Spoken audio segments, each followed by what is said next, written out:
in Feminism and Digital Art. This is the third key event this term, which has been made possible through a staff-student collaboration fund. It's really thrilling to see so many people have come here today. It's quite brave at this time of the year. I believe the speakers will properly introduce themselves, but we have Throp, Kindersley, Scourti, and Denise Ackerl, who will all be speaking today, and you're also part of this kind of discussion. There will be space for discussion and for questions, and there's also tea, coffee, and cake at the bottom of the room. If there is a fire alarm, it's a fire alarm. There is no test this morning. The toilets are, if you go out the door and to the right and down the stairs, you'll find facilities for that. I think other than that, I'd just like to say welcome and thank you very much. Okay, let's start.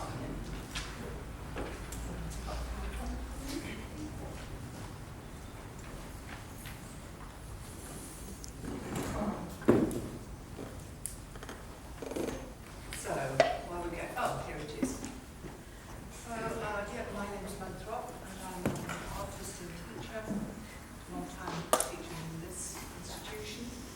So my role today, I'm going to do the teaching thing, thank you, and address, really, and kick off to address these two issues and the link between digital art and feminism.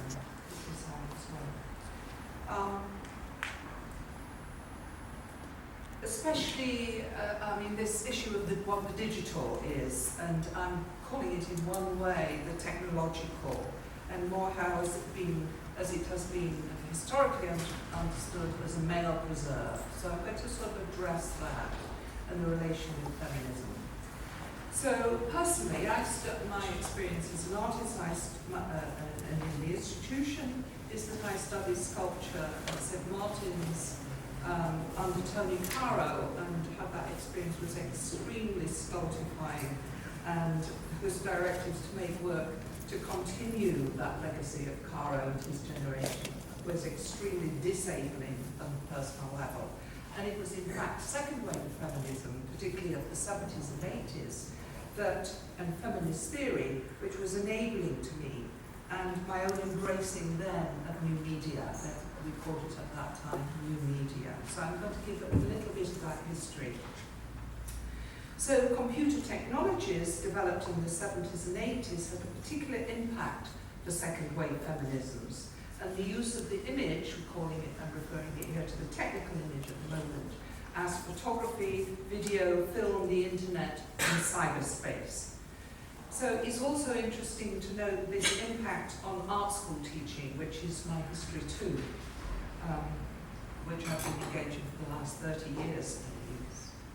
So it's only incorporated into the curriculum as new media, a new media pathway here at Chelsea, belonging, of course, to a different economy of decodable science than the traditional pathways which were usually in all fine art departments of painting and sculpture. So we added this pathway of new media, actually only in the 90s, certainly at Chelsea here, incorporating that into the undergraduate fine art course. So the use of this new technology offered a site of resistance and opened up possibilities against modernist notions of genius and elitism. And that was personally how it was experienced by myself as a liberation.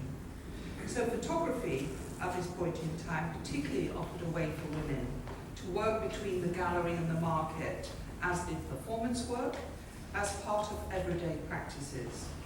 But the masculinist tendencies of new technologies and the use of cyberspace, of computer technologies as a male-dominated realm, shifted with use by women artists taking a different approach to new technology, putting the emphasis on the sharing of knowledge and the changing the terms of user interfaces. So embracing new technologies as a way out of this traditional impasse of painting and sculpture, burdened by the legacy of modernism and therefore alienating to women's experiences largely, I would say, and personally certainly, offered a critique of the unified subject of fellow-centric discourse. So this is a fascinating 40-year history now, longer possibly, of the women's use of what I've termed here, or you have termed here, digital art. From Martha Rossler's, obviously no way am I going to go on about that history and describe that history, but what was important to me was Martha Rossler's strong feminist proposals, then Orland's use of early video live streaming, performing the kinds of mutations that an avatar might execute virtually, and operates as an implicit critique of innate nature, a feminist contestation, and then on to the more playful feminism of people like theorists, and the more recent use of social media networking technologies. So, to understand more of this history of the digital, I want to chart some of this theory, feminist theory, running alongside this turn to the digital.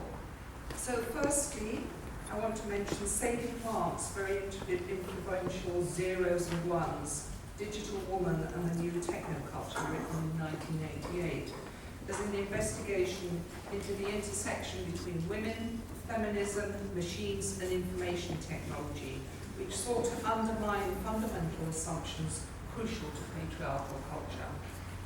A manifesto on the relationship between women and the machine explored a relation through non-linear systems and digital machines as a her proposition was this as a post-patriarchal culture.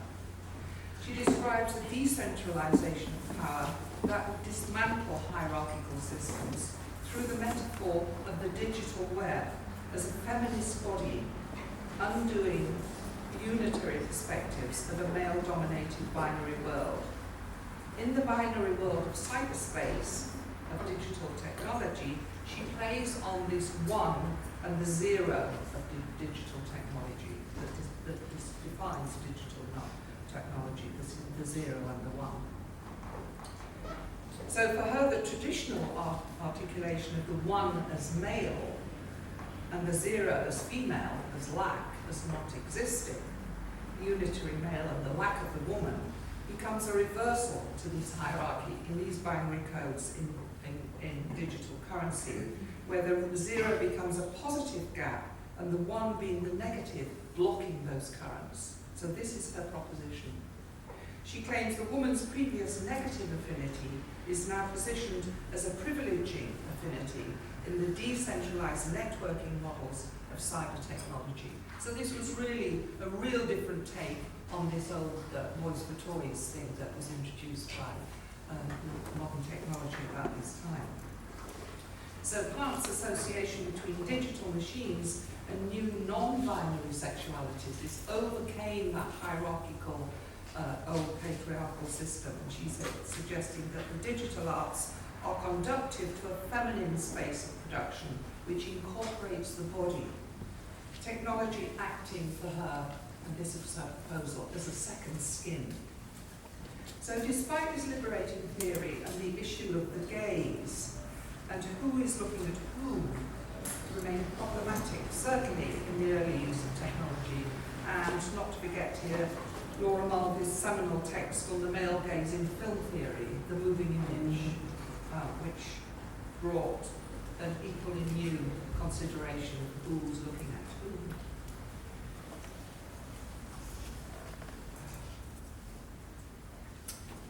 So I'm going to mention, actually it was an article I wrote in Women's Art Library magazine some time ago after hearing a talk by Victor Bergin on this really quite new technology and this example in 1996, it's all very recent, I suppose it's 20 years, okay,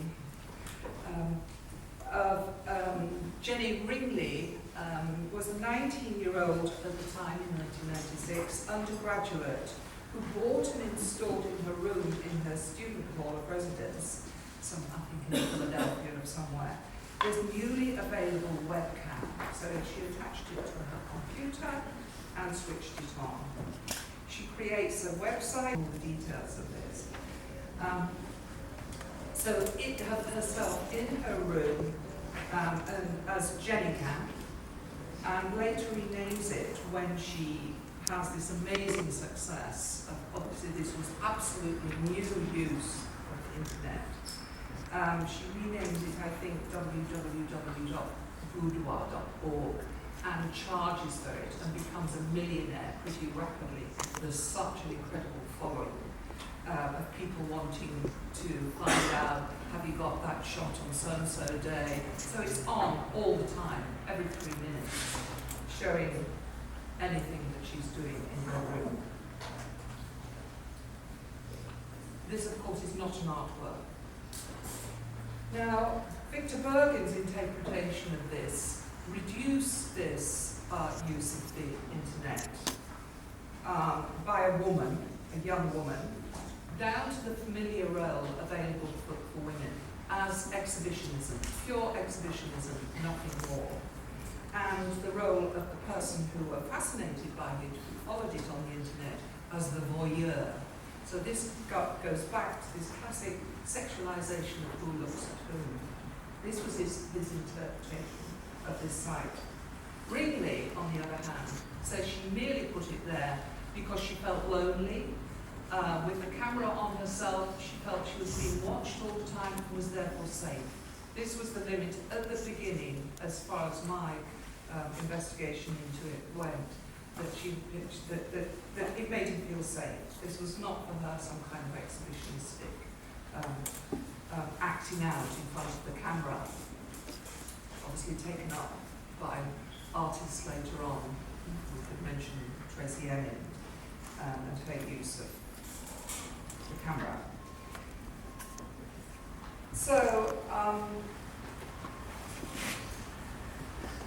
going to, so this simple, yes, and immediate use of technology still remains open to both, but possibly both empowering and possibly debilitating possibilities for women, as Bergen obviously critiqued this site, fascinating though it was. And I just checked it out actually because it must have been 20 years ago I lectured on this, and you could access the site and watch what was going on. And there is still a lot there if you want to check it out. Jenny Ringley, quite interesting how she's gone on to still talk about this particular site. So exploring the possibilities of a mutual exchange of gazes in the act of looking as a feminist goal might remain problematic with the continued use of the internet, as it remains the same technosphere for the procurement and trade in women. I think that possibly might be an issue to discuss.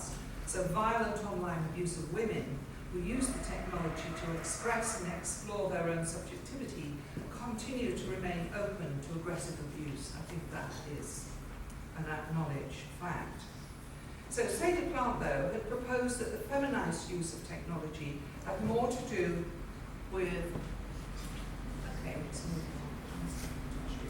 it's okay, I'll move on in a minute, don't worry. Had more to do with extending the body, dissing face-to-face communication as an analogy of conventional heterosexual male-preferred missionary positioning. This is her theorizing, to free the floating and ambiguous possibilities of the cyborg. So if feminism proposes a politics of inclusion, okay, I'll just keep going. So if feminism proposes a politics of inclusion of the social, political, ethical and aesthetic dimensions, and transversal links between them against the familiar patterns of exclusion, exploitation and oppression, capitalist opportunism you could say, we could claim that technology, the digital cyberspace, has enabled this forging of these collective bonds. New transversal alliances across species and among post-human subjects, this is particularly relevant to Braidotti's account, feminist approach, to a new understanding of subjectivity, which is what is being discussed here, against the traditional hierarchical patterns of a photocentric culture. So So it opens up then unexpected possibilities for the recomposition of communities and ethical forms of belonging. So here we have Donna Haraway, another important text at the time, 1991, relating to the cyborg, the digital, as another structure. And her proposition that is not imaginary but virtual, the fantasized made actual through the cyborg.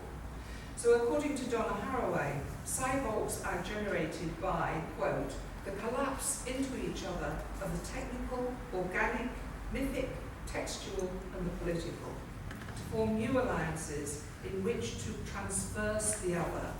They incorporate us. So this is proposed as offering liberating possibilities for women and other marginalized groups. This is the possibility, according to Haraway and Braidotti particularly as well, offered by the virtual.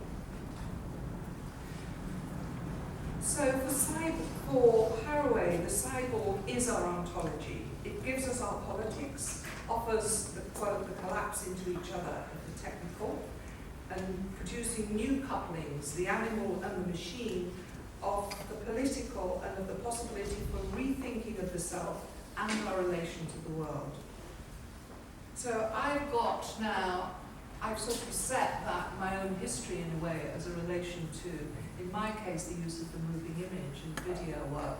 I've just got a few shots of stills of work which I'll just run through and then I'll finish in a way around a few pieces of work that I made which I thought might be relevant. This was a very large 3-screen, it's only the central screen here I'm showing this still from this image, of shot under water, where I create an actual, this is my daughter dressed as a mermaid, you can't quite see it, she circles the camera, but also then digitally I afterwards have images of fish, which I actually shot it in an amazing sea in Australia, and I digitally morph the image of the mermaid with the animals, the fish, under the sea. So this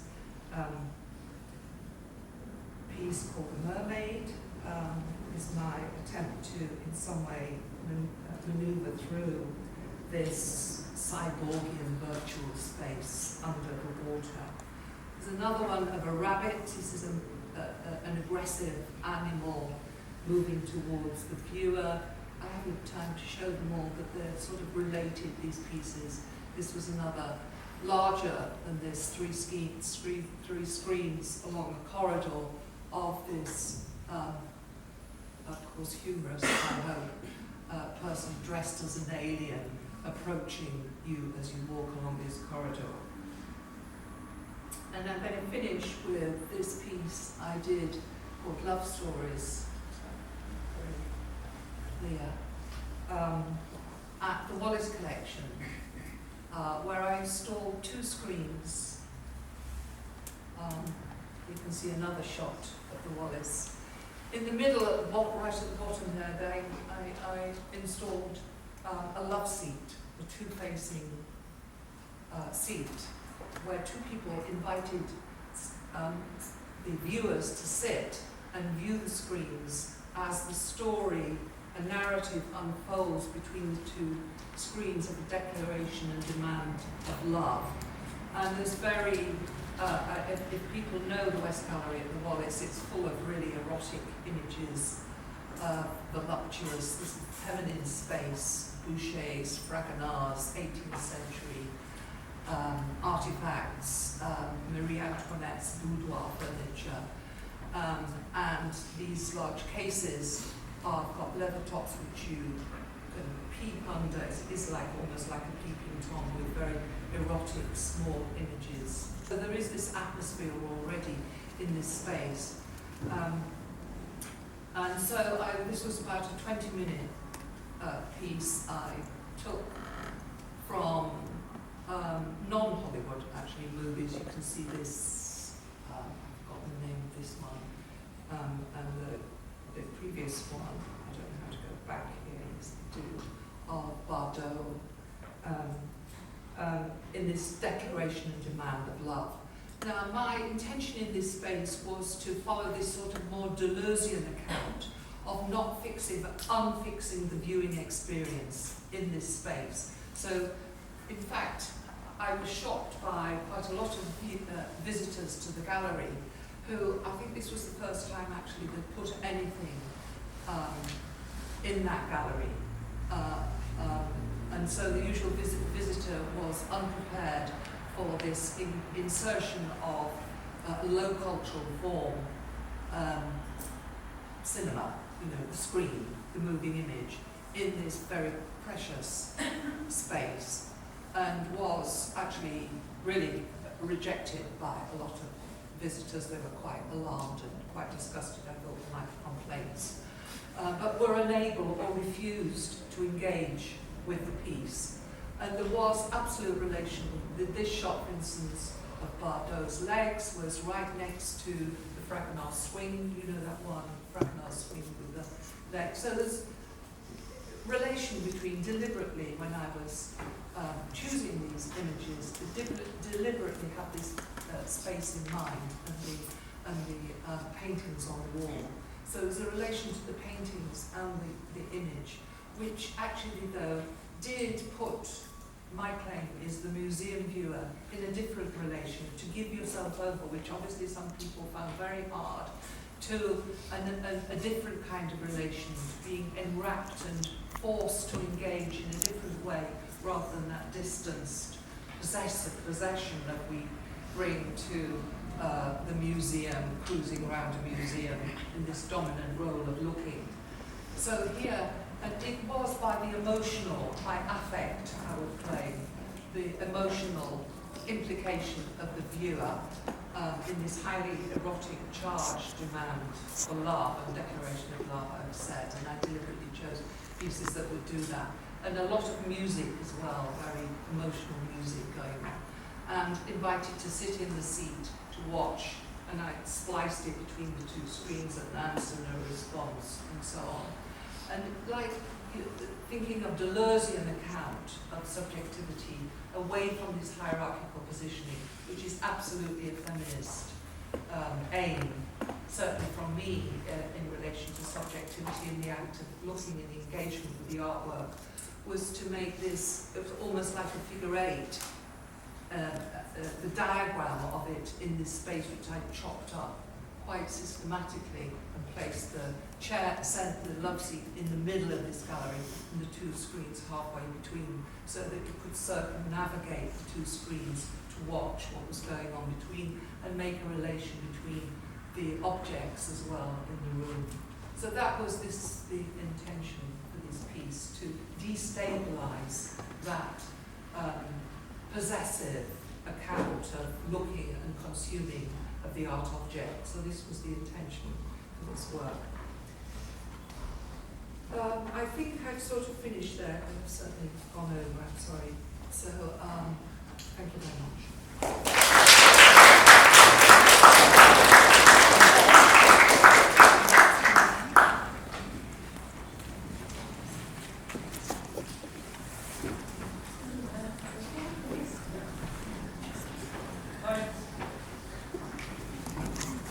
Everything Mo was saying, I was switched, and I was like, oh, I want to say something right now.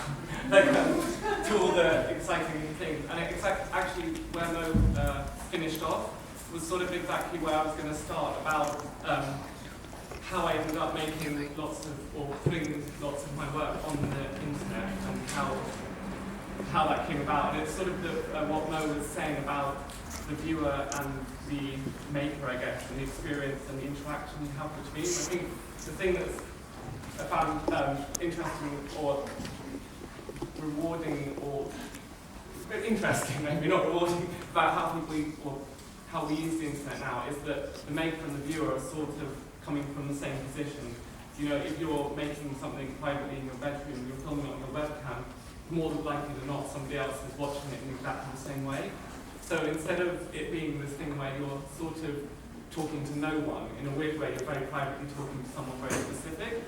So that was coming off how Mo was saying, it was a very different way of showing it. That was exciting. But anyway, the way I started making a lot of the my work sort of more digital was, well, I guess I don't know if digital is the right word either, but I'll come on to that as well. But it's the fact that I just thought there was too much stuff in the world and too much pressure to make more stuff. And I think a lot of art making is driven by the need to create more objects in the world, or to create things that have some sort of validation or are valid in themselves. So I found it interesting that if you create lots of things on the internet, or, well, especially because I just finished college at the time, I was doing everything from my own room. You don't have space as well. So if you use your body, your things, you can make it up, you can change it, you can make the film, you can edit the film, you can broadcast the film. You can all do this all in like half an hour if you want, and then there's nothing left over apart from stuff on the internet. In fact, lots of my screens, lots of my images might be very out of focus, and half the time I lose most of my work back to the internet, so I just have to grab it back, and so it sort of degrades in quality. But so I think I've had like some chats with Storm first, but I think what was interesting about when you're doing things by yourself and on your own is the way that you, as Mo also touched on, is that you can really remove any hierarchies, and you can become all these different things that you see or you want to be or you don't want to be. And at the same time, because this, for example, somebody on the, was talking about they're going to remake Don't Look Now, and I thought that was a bad idea, so if I got there first, then hopefully in the future, if a bad remake came out, they'd be like, oh well, at least Paul did it first. And anyway, so it took me like a day, and then I had these. But I also thought this was quite a good image to describe a lot of sort of work on the internet where you can sort of literally fuck yourself and and also be a very upset father.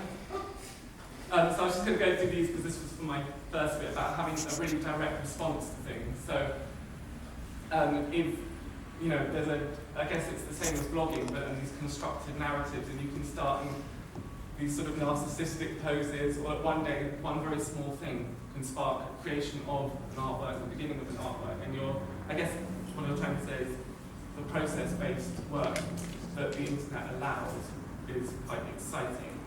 And so in a very short period of time, you can set up scenarios and create them.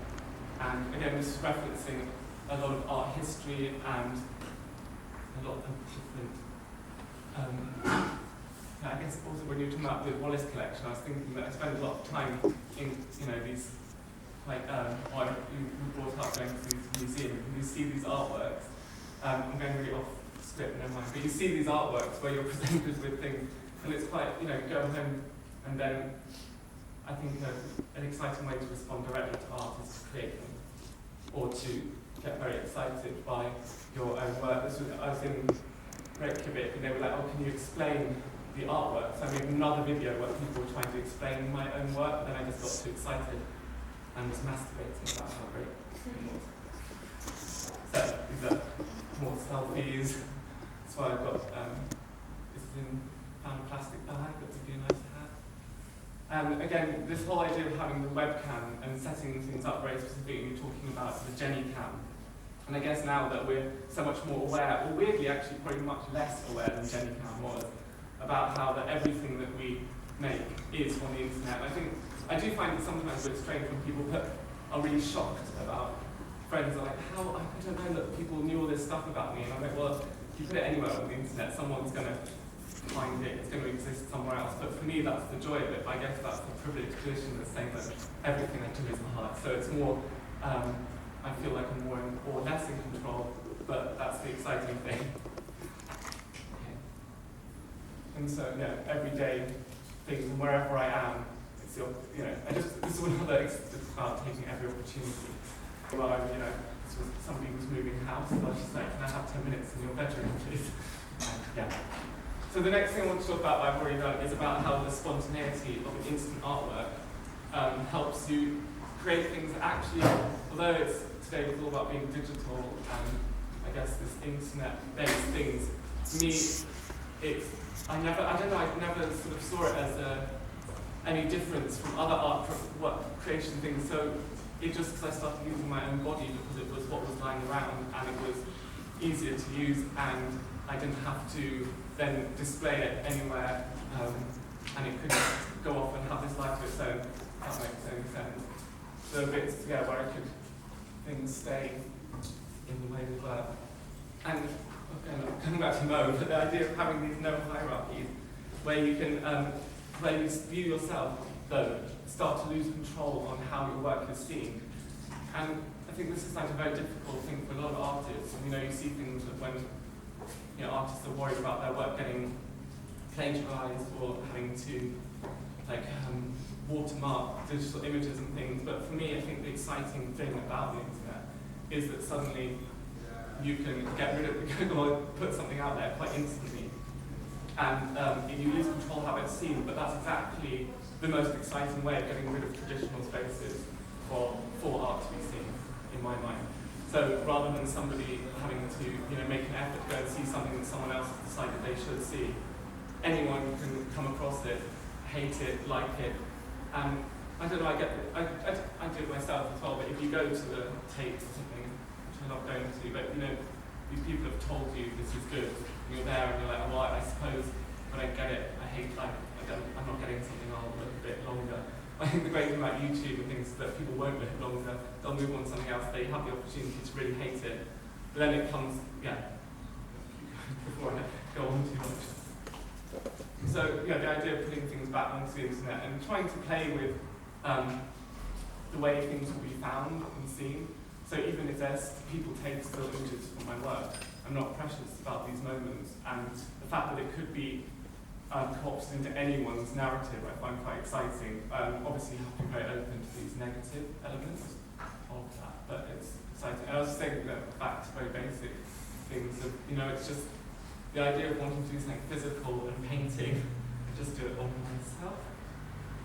And again, as well, as Mo was saying about these non-linear histories.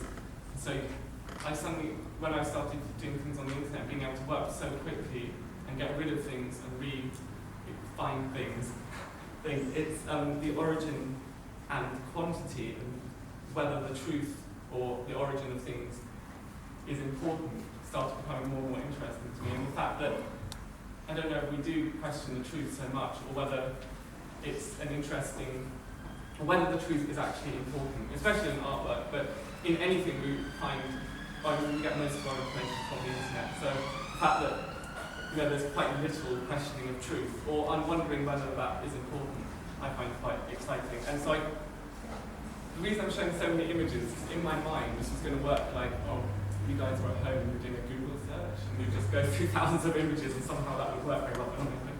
Okay. So I started doing lots of works as well that fed into sort of more traditional YouTube type things. I did a lot of makeup tutorials, and so then I suddenly got into these weird points where I didn't know whether, most of my work was being viewed by people who thought they were makeup tutorials. But suddenly that was a great, interesting turning point, because I was suddenly like, well, I wasn't really bothered, because actually what's interesting is finding something that you're interested in on the internet, whether it's meant to be an artwork or not. And it did stress me out when I suddenly was like, oh, well, I'm just becoming a makeup tutor. Makeup companies were sending me stuff and saying like, oh, can you promote our makeup company? After seeing things like this. But I thought it was like it's an interesting to be able to be in all these places at once, and really the hierarchies are not important. Just go to some quite quickly. So I want to get on talking about social media and about how when things start to get on social media, it's again you're losing even more control of your own image. And again, that's something that I find exciting in the artwork. And sometimes I have this paranoia that if I ever want to reclaim back my face or something, it might be a bit problematic. But then, and with social media comes the excitement of playing within these other mad rules that the internet has imposed. And I'll get on to the end, I was going to talk more about shame that comes on the body. But when you're putting things on YouTube with on Instagram, again, it's an inspirational post, and you get people, different parts of the work getting twisted in different ways. So I just like putting this one on because everything I posted on Instagram, these breasts were so realistic. Instagram decided to remove the picture because I was showing nudity. Although I've shown this one, I made that one, but this that one, there we go. That's not neat enough because the lemon's obviously not used, but this was too much for them. But I think definitely using the naked body, which I didn't do it accidentally, but I just found when you're using yourself a lot, this is a very nice comment compared to most YouTube comments. But I think it's quite interesting how you set yourself up for like a lot of negative comments. But I suppose if you're more aware of that, it's very interesting, and it's to get these. And I just think it's the most interesting audience as well. It's people who sat through the film we made for whatever reason, and yes. So then now I want to talk about the problem I had with the whole idea of digital, because for me maybe the digital bit of it is definitely a medium, and it's because it's around. I can access it freely. Well, not freely. I have to buy that. I hope it does. But it's cheap. It's easy to use. Again, I don't need to store anything. Everything can exist in its own place. People can discover it. I don't need to. Well, I could promote things. I don't need to find space to show things. But for me, actually, the artist's hand and handmade things is probably the most important part of work. So although I'm making work that ends up on the internet, it's more about what's happening in front of the camera. And these are sort of, I guess, you're left with a documentation of sometimes quite private performance. So I'm just going to go through some performances that led to more on the engagement with, I guess, these communities that came from things that were on the internet. So this was adult baby pageants. And this one was an interesting one because we did an adult baby pageant as an artwork that was in space. But then we started having people who were actual adult babies. And I suppose it was the first time I started thinking about how when you're engaging in different communities and you don't take into account necessarily what spheres you're working in, especially if you're working on the internet, you can put things out there and you're not necessarily aware of what areas it's in.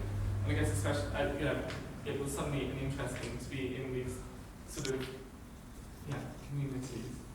But the real engagement people, this is another family we created. And it's the shirt I'm wearing.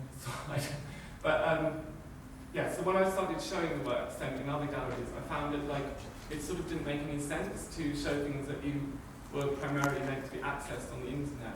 But then the more this happened, the more exciting these layers became. So when this was a performance that was on the screen,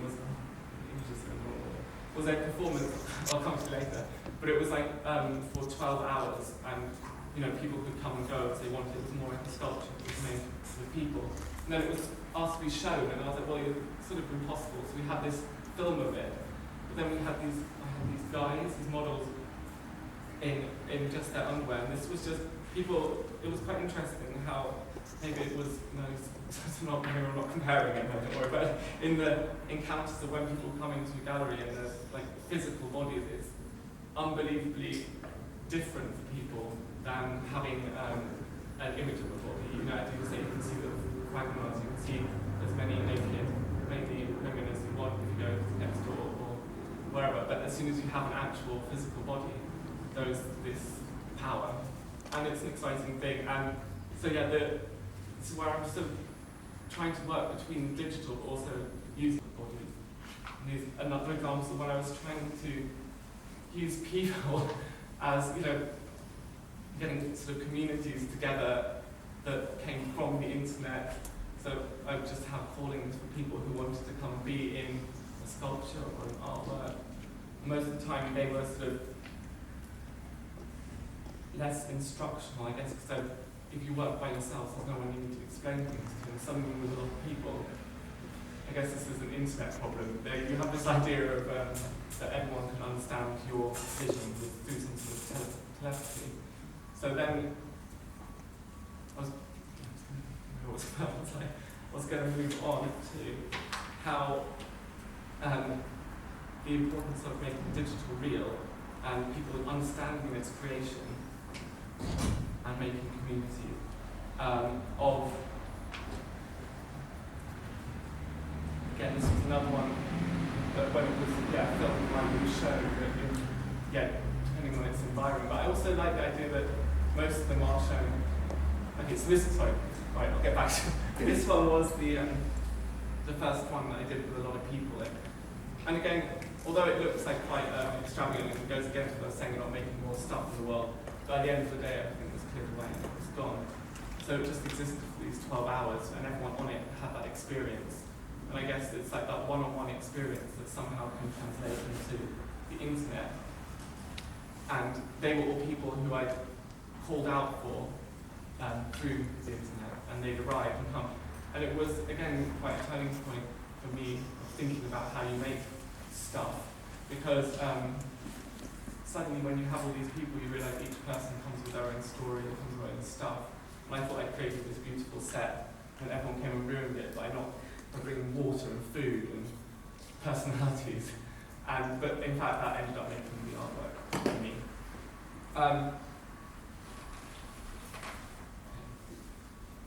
And then I just wanted to briefly talk about like fans on the internet and the idea of fandom and what's the idea of role reversal between, I guess it comes back to the very beginning again, where who's the viewer and who's the maker of the artwork, and when things start to get extrapolated from maybe the original intention of the artist, or even what things. So I just one day dressed up as one of Jedward just because for a while, and then it became like, and I suddenly ended up, again it was like a makeup tutorial, I ended up in this sphere of like Jedward fandom, and it's all these like little pockets of the internet that you don't realise exist when you're just operating in your own. I think that's like one of the big dangers of Facebook, is that you operate within your friendship groups and things. So you're very unaware of actually what's going on in the whole world, because everything's catered to your opinion. So anyway, I don't know if Jedward's a good example of that, but it's just how I got into these different communities. This is another one of, just trying to make things more real, and then they end up being screens. So I've started doing a lot of work where, in spaces that I just had for a short period of time, I would build sets, invite whoever could come around, and then have no agenda, and we would meet, film things, and then those films would be shown back immediately, or after a bit of editing, in the space, and then they've gone onto the internet. And then after that, I've taken the dialogue back from them, and then sometimes refilmed them. So then you're ending up with these layers and layers. Again, it's what I was saying about the beginning, about the reality and is it important. But I think what I was trying to get to is these sort of community building that allows, in the real world, from these sort of digital interactions, and how, although lots of the work I do is being put on the internet, maybe for the internet, I suppose expressly, it's based on the sort of need for handmade, artist-led interaction with people. So this was after I realised working with other people was quite, was good and fun. I started this project with another artist, and it's called Lotus Land, which is taken from a Jack Smith piece of writing. And Jack Smith was, he's just really great. But he did a lot of sort of film, a lot of it he would do live because he didn't want the legacy of his film to be changed and people to show it without his. But for me, I'm quite open to things being taken and changed and used for however. But anyway, this Lotus Land made it possible for us to build these sets, and then through just call outs on Facebook or just contacting people, we got different people to show and make work within the space. And we did dinners. This is from one of the dinners based around Ash. And for short periods of time, you get the energy to build up something quite exciting. Each film leads on to another piece. More people come, less people come. You have these strange morphing communities that maybe are a bit like how we communicate on the internet. This is another one that then became a film, which you can watch on the internet. It's also shown within the set. And then you get the text from the film then, which was all ad-libbed within the space, and then made into the text. So I think it's the idea of that everything isn't a finished product is really liberating and important, because I think concentrating on finished products is something that the internet's got over, and putting less importance on objects and images and more on the actual process of not getting to smooth pursuit pace, but the process that each creation allows you to go through is the exciting bit. And that is almost as valid for the viewer sometimes as the person who's creating it. So I wanted to end this is from the baby pageant, and it's the idea that the internet then, or digital art, and the idea of personal space and personalities you're creating in that space. So how you're seen, or how you want to be seen, and how this can be dangerous or probably quite exciting. And about reality versus fantasy, basically.